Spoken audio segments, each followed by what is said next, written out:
Good evening and welcome to the broadcast of Atlantic Television Network here in the Garden City of Port Harcourt.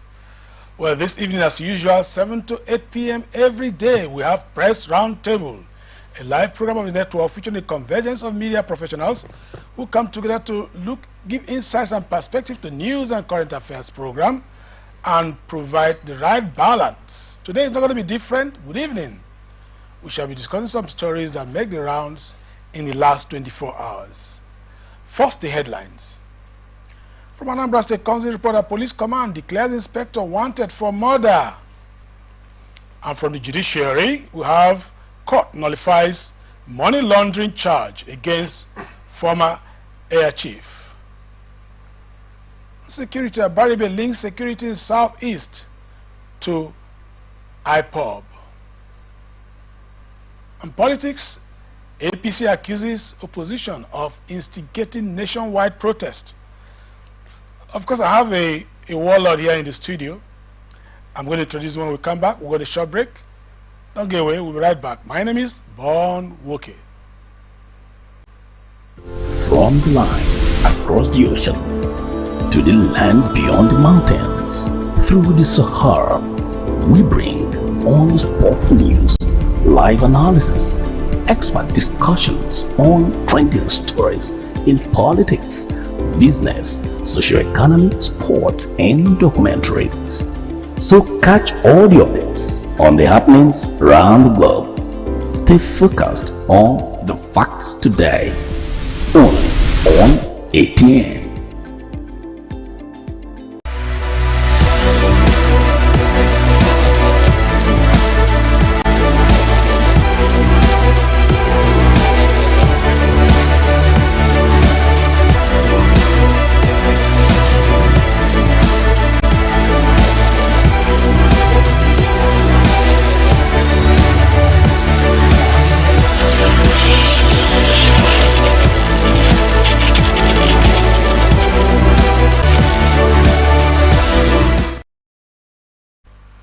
You're welcome back, and I have here in the studio Chukudi Ejimofo.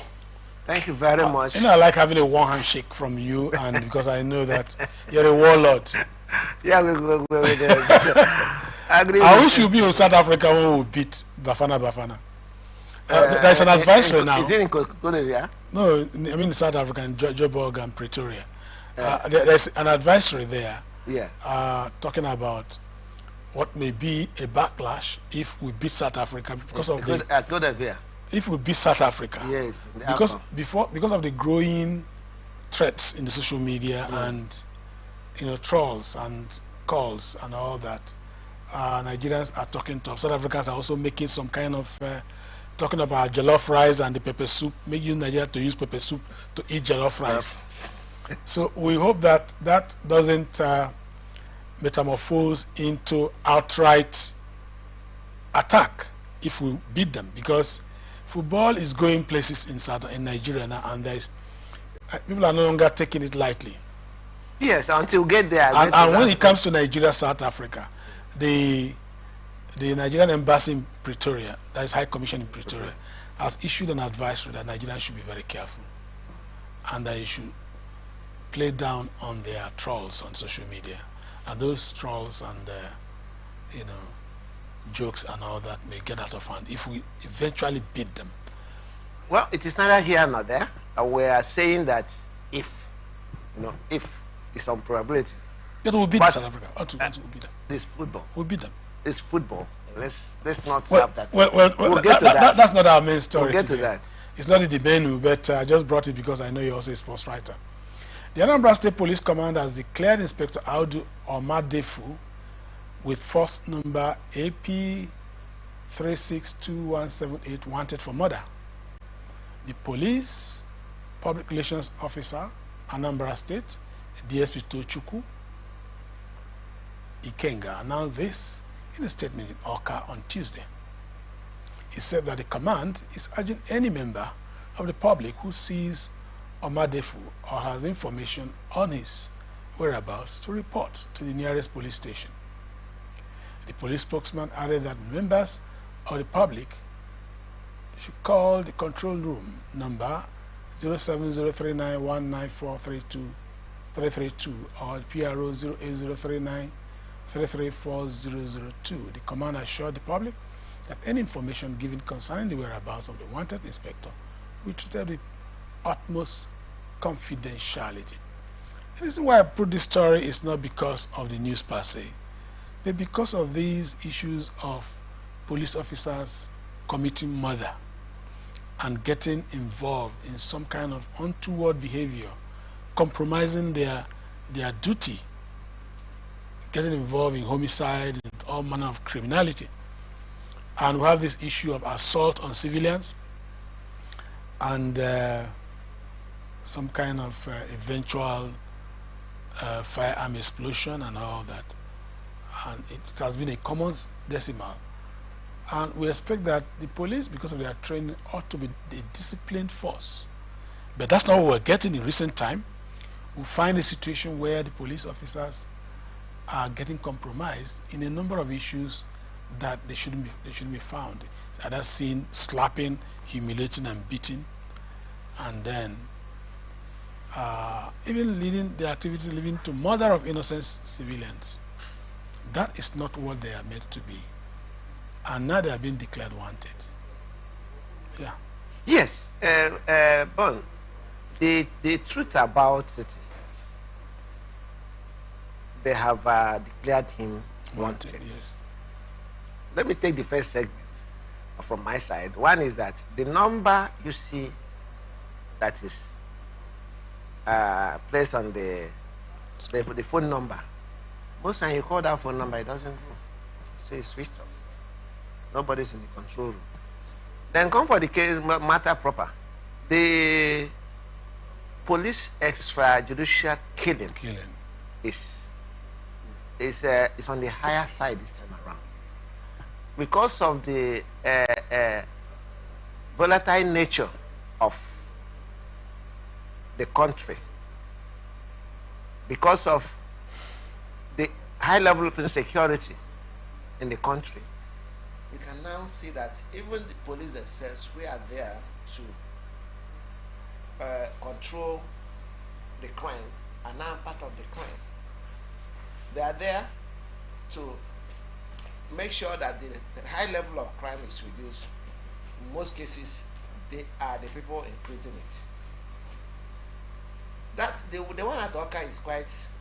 You can now, if you are traveling, for instance, you are traveling with a commercial vehicle, you get to where police checkpoint is. They will tell, if you are answering phone, even if you are answering, they will say you mustn't make calls while you're in their you want to implicate them. you can't even use your camera to. That one they will bring you out and make sure. So I was in a vehicle. I bring this up because of this. I was in a vehicle. The man said, when I say, "Hey, don't stop me! You don't do the," I said, "Okay." There has never been a time in Nigerian constitution that you don't make call when you get to police. Say, "Hey, you want to? Okay, you want to show me?" Say, before you know, he seized my phone. I couldn't talk because he was with a gun, and I didn't want to explain myself because it will escalate the whole. The people were with the vehicle with, they said, "Okay, I beg." They started pleading. I was just one side. They started before my phone was given back to me. That is, if I had insisted then, it can lead to anything because he was with a gun. So this is how it brews. When occasions like this comes up, if we are normal human beings, you keep silent. So their humiliation is quite on the higher side now, because anything to you do, they will tag you to court, a member of court, or armed robbery, or non-government, and they have that opportunity to exonerate themselves with any type of. So good enough that they have the police themselves has declared the man wanted. Good. If they can come up this way, but we are saying that, or I am saying that this thing is on the higher side. Police commissioners in various commands should come up. In Rivers State here, I know when the police commissioner here said, you can video a police officer, but you can't do that when you get to that point. You don't even raise your phone up. They will smash your phone. So we should look for a way to tackle this thing. And if that is allowed, then you can see that most of this extrajudicial misbehavior will stop. Yes. That's one they used to call accidental discharge.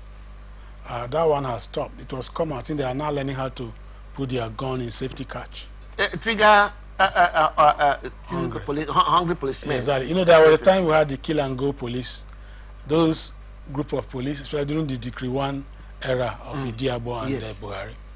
We had those group of policemen who were killing and going. And of course, in River State here, I cannot forget a very bitter experience that happened to a kinsman, the Wihioka boy and the son of the present deputy governor, who were killed at the UST. They were living off campus. And just for little provocation of a girl who was hawking, and a visitor to their room harassed her. She went back and said they had seen a group of armed robbers. And that was when these young people came back from school and were in their room, and that they were the ones that the police officer met. Right. And they were immediately declared them armed robbers, all manner of things, put them in the vehicle, took them Ego Island and shot them, and started parading them as armed robbers. Meanwhile, the boy who harassed the hawker ran through the window and ran away. It was when they now started displaying the boy, and the police officer who knew the family very well, Dr. Odo was at, and the hawker were BMH, consultants at BMH. I said, are these armed robbers you say people caught? People are putting yourself in trouble. These people are innocent students of University of Science and Technology. What happened? They were all transferred out of the state. Just that? They were all transferred. I recall my cousin, Dr. Wihioka, late now, was always appearing on the screen, going to government house, shouting, talking. The police officer who did it was transferred out of the state. So it is good they are now declaring them wanted. But it is not enough. The thing is that the number of cases they brought to book is quite minimal compared to the kind of heinous criminal activity. The police is engaged now. It's unthinkable. Yes, I think that. So we are saying that they should sit up. It is in our side now that they have every avenue to escape. Yeah. They can tag you court. Then it was just armed robbery that was invoked then. Armed robbery. And then when cultism, when fraternities were banned in universities, they were calling for cult members, and then there was an outlaw against cultism. Yes. So they were doing now everything of non-government on this is now so many people. The point I want to make is extrajudicial killing for a number of excuses. Yes. Because of the number of crimes that we have in this it has to stop the country. So I think that yes, the police is inundated with so many criminal activities. They are inundated with terror, banditry, armed robbery, kidnapping, already on the increase, and they may be pushed to the brink, to a point where they may begin to make mistakes. But the point we're making is that those can be checked. I think that their emotional intelligence is something that the institution, the authorities should. Do you know that Police Service Commission has a way, has a way to train and retrain police officers. Yeah. Because this is, we have to take it back to them. Because we have quite a number of crimes, or police officers are very few now, I don't think they go for retraining again, for courses to update themselves. These are areas I think there should be some courses on emotional intelligence, yes, courses on arms handling to avoid accidental discharge, because most of them don't know how to handle arms, and then community relations. Yes. And that's why we have the police community relations committees all over the state. Are they effective? So, well, the reason is for them to learn to interact with civilians, because Nigerian police ought to have been patterned after the British Bobbies. Yes. You know, the British Bobbies are known to be very civilian friendly. But because of militarization of the police force during the military regime, police began to see themselves as military. The society is also militarized. And then they began to call them Nigerian Police Force. Some people have said they should remove that force. it should be Nigerian Police Service. And that militarization got into their head, and the climax of the kill and go era, of course, you know. So we are yet to come out of the military mentality. That militarization mentality is yet to be here. And now that we have terrorism, and the police is being trained to counter terror, police is being trained to counter banditry. So the element of civility in them seems to be going down, and that's why we have all this accidental discharge and extrajudicial killings. I think that we should still. I'm happy that we have different wings of the police force, but even then, the civilians also interact with any of the wings, whether it's a mobile force, whether it's an anti-terror force, whether it's a C4I, or whatever. There's anti-cultism. They are still police, and they interface with civilians. So there should be that civility in them to avoid shedding unnecessary blood. Well, let's look at the next story. It's coming from the judiciary, and also talking about the military, talking about corruption. Justice Chukwujeku Aneke of the Federal High Court in Lagos on Tuesday nullified a criminal charge preferred against a former chief of air staff, Adeshola Amosu, and two others over alleged 2.5 billion naira money laundering. Reports indicate that the Economic and Financial Crimes Commission, EFCC, had rearranged the defendants on an amended 13-count charge bordering on money laundering to the tune of 21.5 billion. Justice Aneke on Tuesday upheld a preliminary objection by the defense counsel challenging the jurisdiction of the court to entertain the case on the grounds that defendants were serving officers of the military at the time. It had argued that the defendants were therefore only subject to trial by a court martial since they were still officers during the period. I was talking with a lawyer on this matter, and he said you also have an aspect of the Military Act that allows them to be tried by the normal court when the case need arises. So I don't know how far the argument that he committed that case of embezzlement or money laundering as a military officer and should not be tried by it. I think that it should depend on the time the matter was being prosecuted. Whichever way, there is need for a military officer who ought to represent discipline. You recall that in the history of this country, in every coup d'etat, you hear them talk about corruption and giving a sanctimonious impression that the military is insulated from criminality and from corruption. So it becomes an aberration to see a military officer of that level, Air Force, Air Chief, and others getting involved in that humongous money laundering sum, that kind of a thing. And so, whatever it is, I think that it has to be tried. No, see, do you know that this country has money? Let's come from this direction. 21.5 billion, not million. Laundered by an army officer. Do you know that this country has money? Do you see the suffering? The sufferings now, the masses of this country are passing through. The hyperinflation. Everything that one person can take out of this. In any case, we know that this is a criminal case. I don't know what the criminal case has no time. It can be off. You can resurrect it anytime. Are they saying now that this matter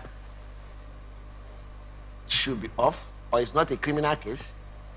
Now he's no longer serving. I argue that it should have been a court martial. The fact that it's unfortunate that he escaped court martial does not mean he should escape it's unfortunate. It's unfortunate that the case is not yet treated though. It's on technical grounds. Nullifies. No, the main matter, if he did or did not, has not come up. What they are saying is that jurisdiction. You understand? On technical grounds that this thing was quite. So will he go back to definitely to army court martial now? No, they will still resurrect it. It's a criminal case. The problem I have. Unfortunately, in this country, we don't treat. I don't know this immunity if it also covers a military person who is still active. That's the point I'm making. What you have is that soldiers are tried under court-martial. They are not strictly censored. This is a criminal case. Tried under. Now that they didn't try him, then is this saying that he has escaped trial? It's not possible. You know, it's not possible. Yeah. This is corruption. It is not army. It is not military matter. This is the money that this country has. Can you see why we have security problem in Nigeria?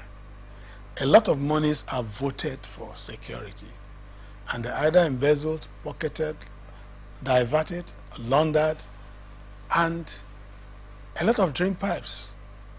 Money that they're used in procuring arms, money that will be used in giving soft and hardware to the military, allowances that will boost their morale and make them strong enough to challenge terror, challenge banditry. All these monies are squandered in one way or the other, and they are telling us they will not prosecute him as an air officer. He should have gone on court-martial. Who authorized a court-martial when a chief, an army chief, is involved in a corrupt case? Who authorizes it? The commander-in-chief of the armed forces. What we are saying is that, or what the exact thing that's done is, one, this is a criminal matter, and criminal matter does not die off. It can be resurrected anytime. No, the point is that it was okay. That's why it was resurrected. Yes, it was resurrected because he escaped court-martial. Are you happy that the court is saying because he escaped court-martial, there will be no need to try him for this? This is not the end of it. This should not be the end of it. It should not. That's what you should say. No, I know. Because it's not the end. Because they will still go for a higher court. Will they? What you say is that it should not be, because the anti-graft agencies and the prosecuting bodies compromise a lot. You're talking of an Air Force chief that every military and paramilitary will be given salute at any point where he appears. But they used to try EFCC. That's what I'm saying. The point I'm making is that there's this level of docility when it comes to this caliber of personnel. And that's why I asked you to say should. Okay. It should not end there, because it could end because of the kind of judicial system we have and the kind of legal system we have, processes. All we are sure, Nigerians are sure of, is that a military officer can be tried by civil law if the need arises, and can be tried and must be tried by court-martial. Whichever way, he must face trial. And that is what is expected in this case. But the issue that is raised here is the fact of corruption even in the army. Okay. That very aspect of this news or this story has opened up. It has shown that money is always invested in the military to fight a soldier. Most times the budget is bigger than education. Yes. Bigger than health. And nobody takes care of it. This is an eye-opener, Ron. This is an eye-opener. Unfortunately, most people, or the people concerned, is it that EFCC or any of the anti-graft agency, are they not capable of interrogating a military or investigating a military chief? They can. They can. You have the army intelligence. Yes. Then we have not been able to explore this area, if it's something to explore, to make sure that, because this is done to be a deterrent to others, so that we put our society in order. If Captain A or the military B was free, A should also be free, and the C will also engage so that he will get out of it. This is human being. And what we are saying is that this very aspect of budget that is being laundered is what about the our lawmakers, the oversight function? Okay. Don't they look at it? Don't they go and investigate and know if how this money, because it's part of their oversight function.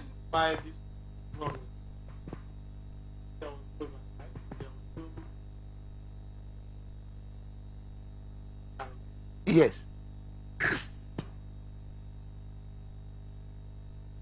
So because we have avenues where the checks and balances comes in. The military.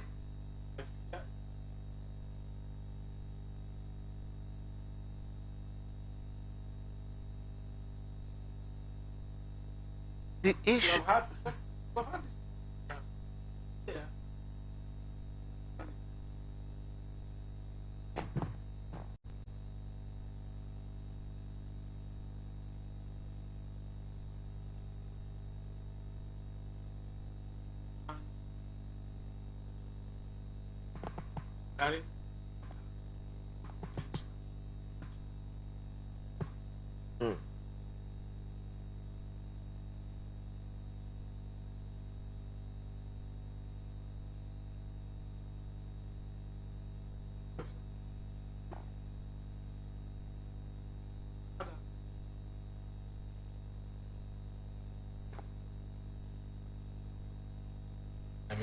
Being laundered and all that, because investigating the military is like going to watch a wrestling match between a lion and a tiger. Why? No, that's why you have this problem. No. I don't think it's not something you go with. It's not a battlefield. There's this intimidation. It's easier to investigate a civil servant. It's easier to investigate a minister than to investigate. I'm talking about in terms of which is easier and which is not. That's the point. So it is easier to investigate people on civilian uniform. The military have this toga of discipline, this toga of secrecy and discipline that you cannot easily infiltrate their camps to find out what they are doing. That's why it's always difficult. There's so much crime is being committed, so much corruption is going on, and they come out when the money is so huge.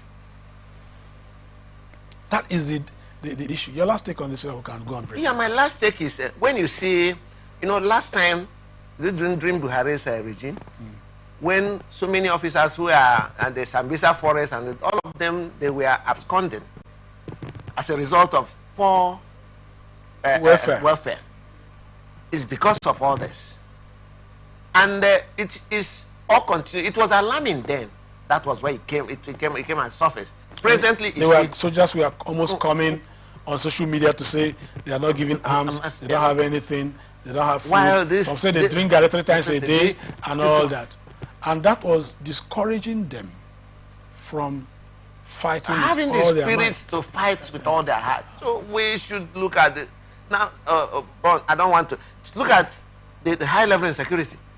Yesterday or the first day, two luxury buses were moving from Aba to Abuja. They were kidnapped. 14 people were kidnapped. We know those stories. And they are still somewhere in this country. Exactly. We are seeing this kidnapping or this it's becoming an enterprise now, because it is high level people in the society that does it.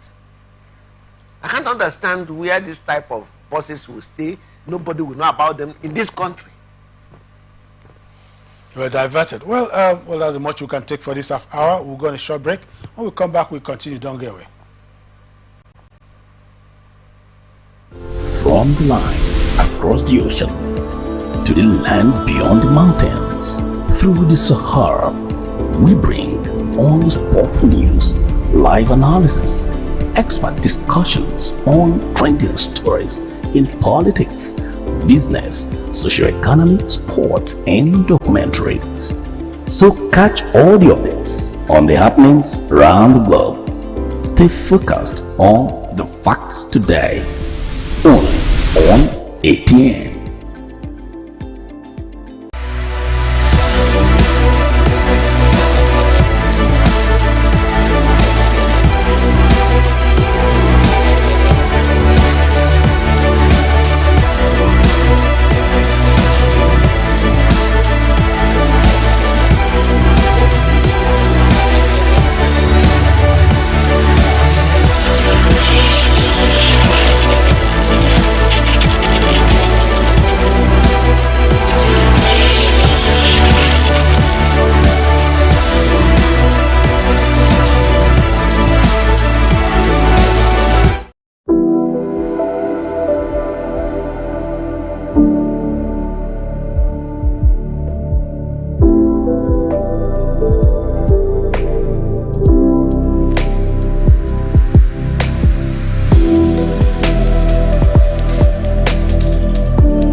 People into the country illegally. That is amazing. Honorable You human trafficker. Honorable You understand.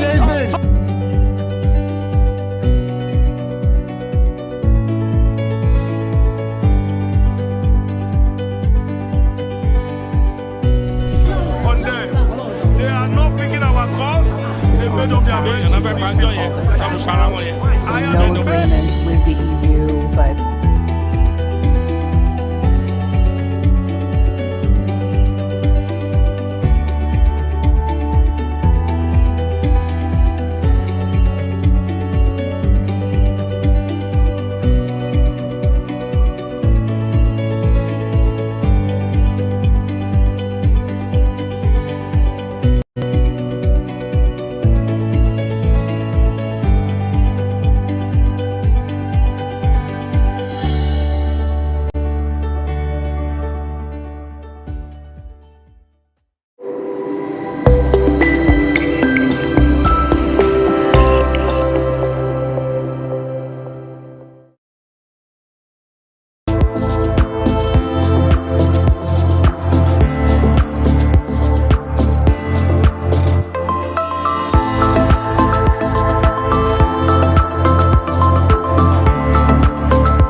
From the line across the ocean to the land beyond the mountains, through the Sahara, we bring all sport news, live analysis, expert discussions on trending stories in politics, business, socio-economy, sports, and documentaries. So catch all the updates on the happenings around the globe. Stay focused on the fact today, only on ATN.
You're welcome back. It's still Atlantic Television Network, Press Round Table, where we gather to give insights and perspective to news and current affairs stories that actually trended in the last 24 hours.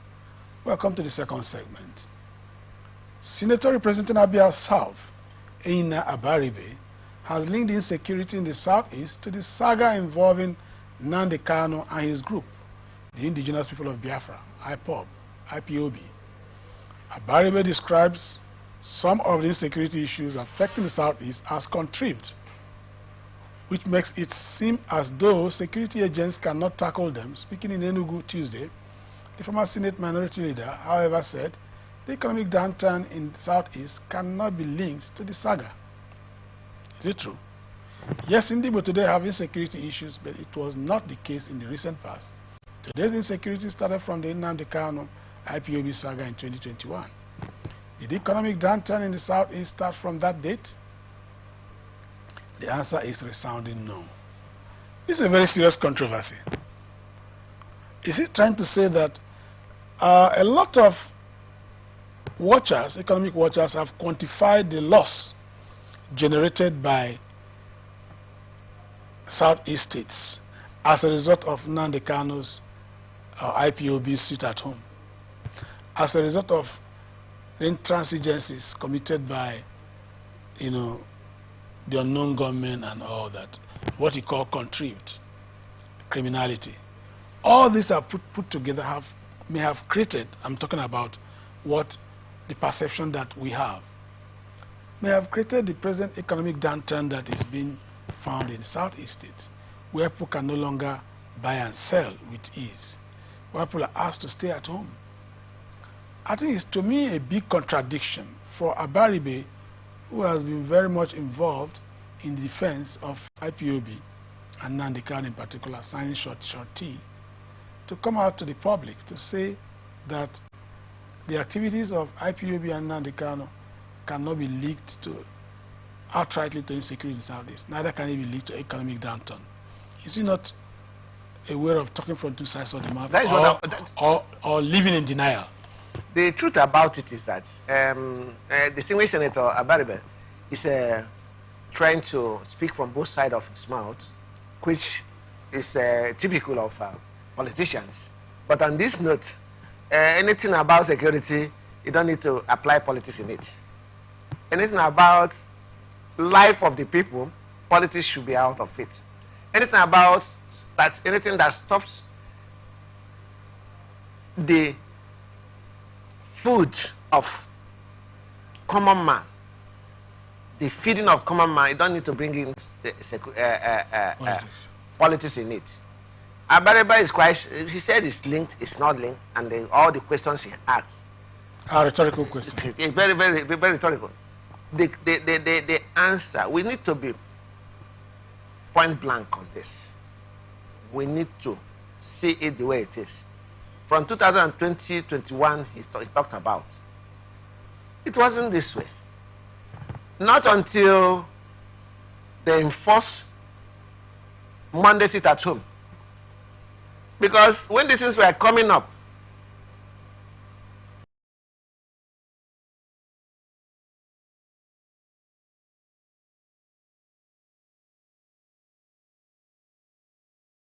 to be retrieved. Nnamdi Kanu himself is now pleading for people, pleading for them that this thing should stop.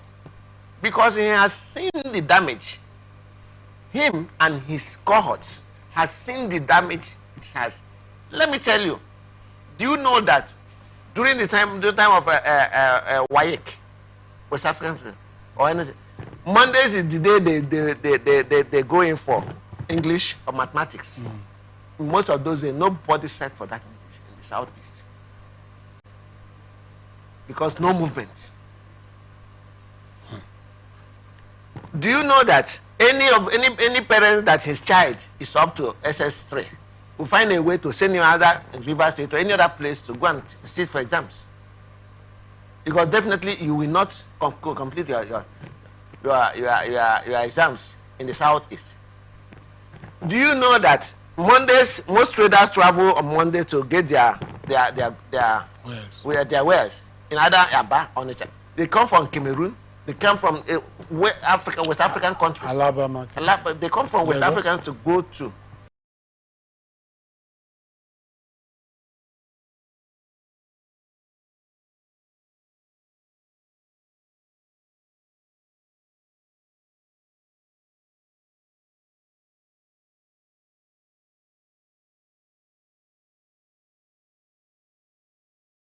Will go to court on so and so day.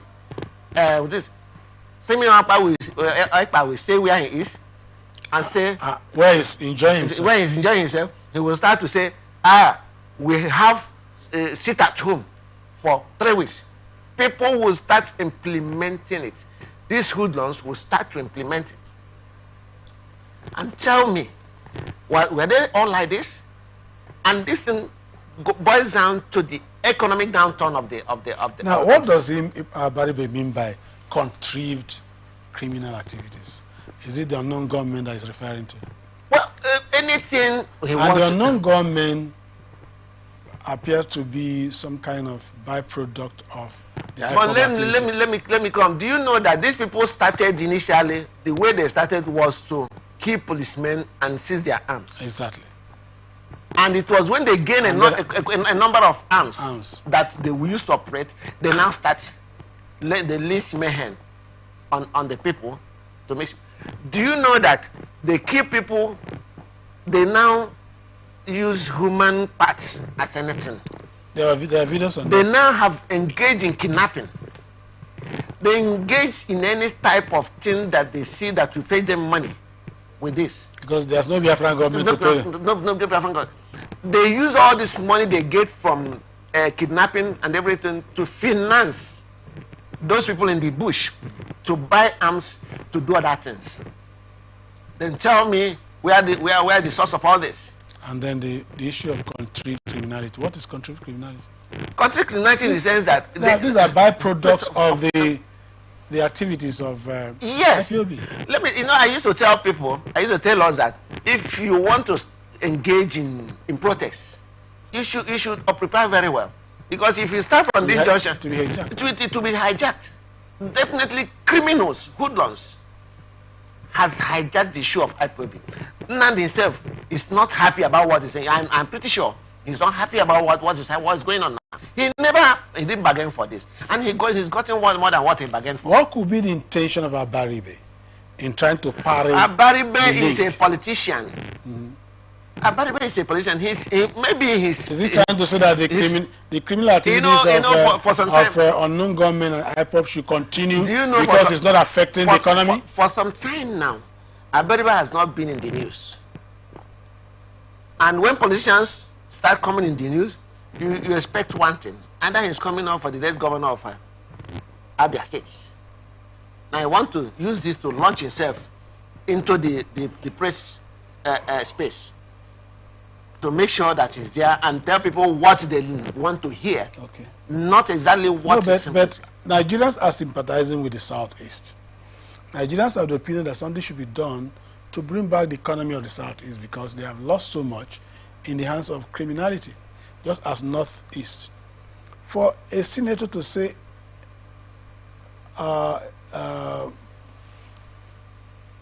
it's not directly linked to IPOB, first of all he said they are linked. They are linked. Then later on he said the economic downturn is not linked. So what is the link there? I think what he's trying to say here is that nationwide there is economic downturn. Okay. So then, should not be linked to criminality. Then coming down here, the criminality in the Southeast has exacerbated. Exactly. Has exacerbated the one that comes to our area, Exactly. the general part of what is happening. Exactly. So in that circumstance, you would not notice that he is right. You understand? He's right, because the economic situation, especially maybe in the south, it is more severe in the southeast. Bringing this thing added to the main thing that is in vogue now, the hyperinflation and all the rest that is in vogue now. You now see that it is not something that we are going to. I think that whichever way it is, we kick glove. The insecurity in Southeast is fired by the activities of IPOB and the causing criminalities which this man called contrived, that they are byproducts. All other criminalities could be byproducts of IPOB. Do you know that?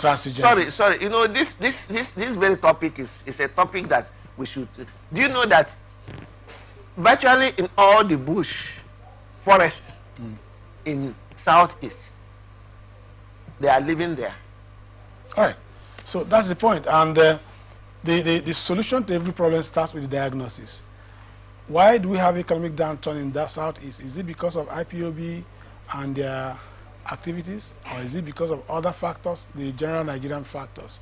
These are issues that we have to, issues that researchers will be interested in. Abaribe say, no, yes, I can link insecurity in Southeast to IPOB, but I cannot link the economic downturn to IPOB, to insecurity. Well, it depends on who is talking and who is doing the research. Let's take this last story, and it's very important. There's this nationwide protest that is going on. The Nigerians are afraid that it does not degenerate into SARS protest. All Progressive Congress, APC, has alleged that opposition parties have resorted to instigating unsuspecting youths to protest following the protest that rocked Minna, the capital of Niger State, and Kano, state on Monday, over the hardship in the country. The National Police Secretary of the party, Felix Moka, in a statement issued on Tuesday, maintained that the protests in Minna and Kano on Monday were the manifestation of the plot. He said it was part of the aspiration to portray the ruling party as underperforming in its around desperation to portray the All Progressive Congress-led administration as underperforming. Opposition parties have resorted to instigating unsuspecting young people to protest in the streets of some major cities in Nigeria. The protests in Minna and Kano Monday were the manifestation of this devious, unpatriotic plot. The protests happened simultaneously in both cities and is not coincidental. Moka, while saying the ruling party recognizes the right of citizens to engage in peaceful protest, urged the people to be vigilant and not lend themselves to the opposition to promote social strife by its incendiary rhetoric and superlative and manipulative plots. He implored Nigerians to shun attempts by opposition elements to destabilize the country for their own political gains. This is a very serious matter, and we just have 5 minutes to talk about it. I don't think that the man is a Nigerian. Looking at what is happening now, to say the protest is instigated. No, but the point he's making is that, yes, we have problems, but you need to have people that will instigate such protest. Mobilization of youths into protest is instigation. Nigerians cannot just rise. There is a problem. Bam. There must be. Well, what's the crime about that? I'm not talking about crime. What he's saying is that the rising cases of protest I was expecting to is say, coming from either NGOs. I was expecting to say, yes, what they are saying is wrong. All what they are talking about is not part of what is happening in this country. Then you now talk this. But what even if someone instigated them, but what they are protesting for is we're not talking about we're not talking about the credibility of protest. We're talking about instigating protest. We're talking about whether the protest is right. I am not. I am a Nigerian. Excuse me. I'm a Nigerian. We had a serious matter in this country. Yeah. SARS. We couldn't. SARS protest was so bad that Nigerians, those who started it, could not control it, and young people were used. Many people died. The problem in this kind of activity, even though it's coming from a politician, is that instigating protests around this country this time will not bring any positive dividend, because it will bring Nigerian economy down to its knees, worse than it was. And at the end of the day, young people will be dying. Well, I wish we have time to discuss this. So if politicians are the ones instigating young people who should be thinking of how to survive the perils of the economy into going to die on their behalf, it is wrong. That's what I'm saying. The thing is that the protest, is it violent protest? This is the That's the area you think. Protests in Nigeria are usually hijacked by when unscrupulous elements. The Politicians, the point I'm this making is the only thing that politicians, that leadership hears. No other that they hear if you don't protest. Now what? Nigeria. So when you talk of instigating, people look. There are people that can talk to people at the time they will say, "Let's go and see this." Are they instigate? If I now come to a place and say, "Do you see this? Do you see this?" At the time, the youths will say, "Let's go and see." Now, you were a student union person. We were all student union. We're all labor people. You are in the NUJ. You know that protests can only be mobilized, and that's what this man. That's we what have two ways of that's protest. Violent protest. No, listen. Whether violent or not, protests can be instigated by mobilization, and it will be wrong for political actors to be the ones that will instigate protests in this country. So if this what this man is saying is true, it is wrong, because you create all manner of political problems in this country, create all crises that snowball to economic downturn, only for you to use young people that should be looking for a way to better their life to cause mayhem. At the end of the day, these protests fail and lead to a lot of issues that will lead to the death of innocent If Nigerian we children. don't protest, what do we do? In the state of in the state we are now, the level Nigeria is now, nobody should talk, nobody should protest. No, then what next do you do we know do? do you know what I mean by protest? Eh? When you What go, do we do? All this in if we don't protest, what do we do now? We should be docile. No, is that what you're saying? now, Americans are not running around the streets. You go to America, we are not America. When Nigerian mentality is quite different. There are problems in America, but they're not running around the streets. They're using legitimate means. We all have representatives in the House. We all have senators. We have assemblymen. We have local government chairmen. There are politicians are the same. No, they are not bothered about the masses. Is a negative. The politicians trend. are not bothered about the masses. Politicians in Nigeria are not bothered about the masses. Well, thank you very much. We should look at this in the other way, not saying that someone is not. Well, this segment has become counterpoint. Thank you very much for coming. The warlord. I know. The point is that Nigerian politicians should stop using young people. They use them for thuggery to get into power, and when they destroy the economy, they want to use them to go and protest. That should not be the case in this country. If they are trying to mobilize young people around this country to protest, I think that the young Nigerians should not join them. They should pack the shit they have pulled. My name is Bowen Walker. That's much we can take. And of course, I'm sure you are going to listen to the next program, which is Let's Talk. And beyond that, we have the Global Bulletin at 9 p.m. Don't get away. Peace is the pathway to progress. We don't need protests running around the streets, killing young people in the name of saving our economy. There are better ways and more civilized means, because protests don't work in this country.